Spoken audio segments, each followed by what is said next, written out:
Danny, congratulations on the 3 points. 5 points clear at the top of the table. Obviously, the hard work starts now, doesn't it? Yeah, I think the hard work started a long time ago. But no, you're right. I think, like all coaches and managers will say, did you get the 3 points? Yeah, which is obviously the main thing, the main objective for any team. Within that, can you make it as comfortable as you can?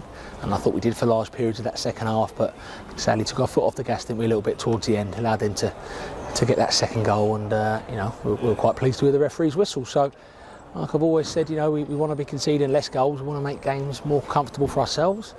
As much as people will criticise that the goals going in, I think maybe we could have scored 4 or 5 goals, and that wraps it up. So, as a team, there's little things to look at and adjust and do slightly better going forward. But we're doing more things good, aren't we, than bad, because top of the league, 5 points clear. Let's enjoy the weekend, but yeah, very tough game at Rochdale Tuesday.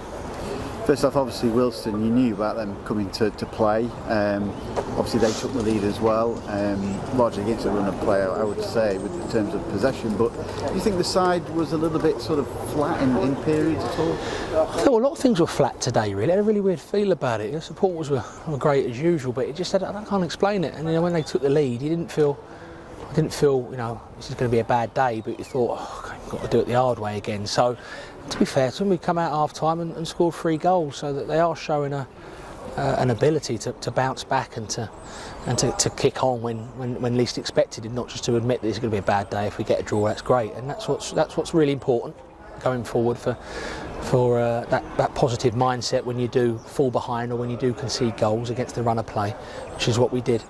And I thought that the quality got us through again. The finishes were excellent. I think with a little bit more finesse in the final third, we probably could have scored 4 or 5, like I said, but then you're just thinking, okay, let's finish it 3-1. So yeah, haven't watched the goals back, but you're a bit disappointed that they had the final hurrah, shall we say, at the end. But when you look at the league table, it's very difficult to criticise too much. And it's first goal for James Berry, and for his first home start as well, and Michael Jacobs getting on the score sheet. 12 different scorers now already, and we've only reached the end of September, haven't we? Yeah, and that's a really good sign. We're scoring so many goals, and different types of goals as well, which are great. I think Michael Jacobs' one was a great bit of skill just inside the box, and you've got James Berry latched on and coolly finished, and obviously Mandy was in the right place at the right time. So yeah, loads of different scorers from all over the pitch is massively important, and it is just about winning, and the old saying, finding a way to win. And I think we are finding a way to win through showing good quality. Like I say, within that, there's things you have to eradicate or look to eradicate, because it doesn't always go to plan. We'd like to win 3-0 today, but it wasn't to be. But if you don't win 3-0, you win at all costs, which is what we did. And it is nice, like Paul, I get in and look at my phone straight away and seeing the other results, and Halifax done us a favour drawing, etc. And you're suddenly 5 points clear. So we've got a cushion now, and we have to try and make sure we keep that cushion, so it remains in our hands for many weeks to come.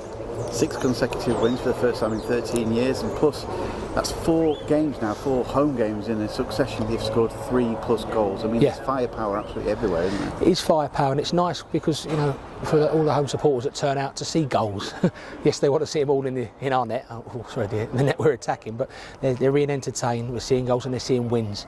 And I don't care what anyone says. No one wants to see wins more than supporters, whatever club you're at, and we're winning, and we're winning well. And we need to make sure that continues. We need to make sure that the little things that I talk about with yourself and Liam on a regular basis about ironing out, we try and iron them out. But if you don't iron them out and keep winning, who cares? So we've got to make sure that we keep winning, finding ways to win through our quality, through playing the way the manager wants to play, tightening things up as a team defensively, and then finishing teams off like we should have today. Made the changes today, the 4 changes, obviously one enforced with Tom Naylor being suspended, of course, Tuesday night at Rochdale. Was that in mind when they made the changes, of course? Definitely, yeah. The lads are fine. It's funny because you leave a few players out, and it's very, you think, what sort of reaction going to get? And they're so positive. They know the squad we've got. People like Ryan and Dobbs. They know the players that want their shirt. They know the reason why they got a breather today, knowing that lads are coming. That doesn't mean that those lads come straight back in on the next game. Not at all. It's the only reason you assemble a strong squad for days like today, to give lads a little bit of a breather and hope and pray the players who come in, earn the right to potentially keep that shirt Tuesday, and don't make it an easy decision just to flip back to what we did before, which they've certainly given the manager just food for thought, which is credit to the players. But yeah, back to your original question, it is in mind. We've got Saturday, Tuesday for a few weeks. And like I've always said, if you're going to create a squad, assemble a strong squad that we want to win the league with, sometimes you've got to use it. Were the changes also obviously with fatigue and whatnot in mind, but Rochdale themselves, were they? Obviously you've done the data on them perhaps already, or moving on to Tuesday. Were you thinking that they're a real threat for the National League this season? I think every team's a threat, you know, and I don't mean that as just like a token answer to your question, but every team's a threat. They'll beat loads of teams this year, Wealdstone, you know, and there's always one or two teams who sneak in the playoffs you don't really expect. Like I keep saying, after last season with Notts County and Wrexham leaving, it opens it up a little bit more on paper. But yeah, Rochdale will be a threat. They showed today 1-0 down and ground out a win right near the end of the game.